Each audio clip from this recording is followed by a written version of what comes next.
In the beginning, before anything else existed in the world with the exception of water, there was a vast sea that covered nearly the entire earth. In a faraway land, God made the firmament and divided the waters which were under the firmament from the waters which were above the firmament. In the beginning, everything was more or less all right. Sky and earth were one, but when separated they brought forth all things, and gave them up unto light, trees, birds, beasts, sea creatures, and the race of mortals. In the beginning, there was a small round seed which found its way into a patch of soil. One day, though, it was a normal day, cold as could be, the seed made its first contact with water, and from there everything would change. In the beginning there was nothing but trees. Heaven and earth, Rangi and Papa, were together and were the beginning to all things. A mix of two bloods, interesting perhaps, but unremarkable in true quality. In the beginning, everything was more or less all right. And the years that came were, too, fully normal and fully abnormal.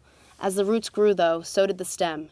Extending in every which way, weaving over and around small obstacles beneath the earth, the roots began to form a sturdy base to prepare for the incredible evolution that the stem was about to go. Now, just as the roots did, the stem began to sprout off into different directions to form the first of many branches.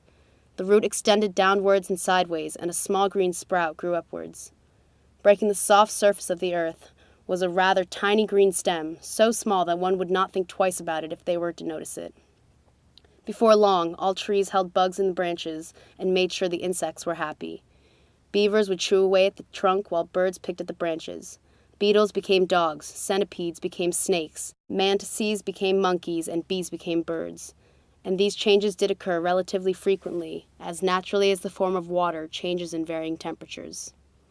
It began to experience its first physical change, as its outside layer hardened and became more sturdy and began to get thicker. When the smaller animals weren't looking, the branches of the trees would reach down and scoop up materials to make the new life form. The trees lifted the body up to the sky and let the cold wind breathe life into the creature.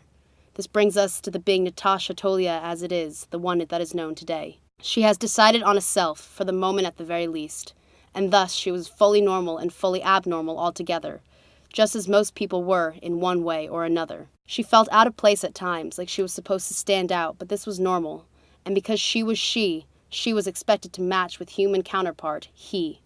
It was a topic of relative importance to mother, father, family, and societies alike. She accepted this, but did not accept the ideas. She had decided on a self, for the moment at the very least, but knew not how this fifth life would unfold. Over time, the green stem grew centimeter by centimeter. Time went on, and inches turned into a foot, which turned into many feet. We question creation when we advance in technology with new knowledge and truths. There were two kings in this time, one called Manuel and the other one called Tubak Laui. A bloody battle was brought forth between the two, and Menal was imprisoned after much struggling and hardship. Suddenly, though, he broke free from the chains by which he imprisoned and fled to the outer space by way of flight. They then brought forth the rain, which made the waters even more wild, which made his flight even more tiring. It was then obvious that he took advantage of the sea and the earth before this ongoing struggle ensued. They pushed him away as he came back down to earth, slamming him with large waves and trying to bring him down into the ocean. He avoided these attempts to bring him down for some time, but then the gods of the sky became involved in his opposition. Manal begged for light, as the world was quite dark at some times, so they gave him fireflies to guide him through the night. He begged for counselors to help him in everyday life, so they gave him birds of all different species and sizes. This did not work either, though, as he evaded them easily just as he had evaded him before. From these branches, though, after years of change and growth, will come the most important part of the tree's evolution. We question creation when we advance in technology with new knowledge and truths. He made them so they would be forever fixed on earth, so that they could be inhabited by many living things, and so the world began as a new place of life and prosperity. Most of all, she continued to be merely as normally and abnormally as possible.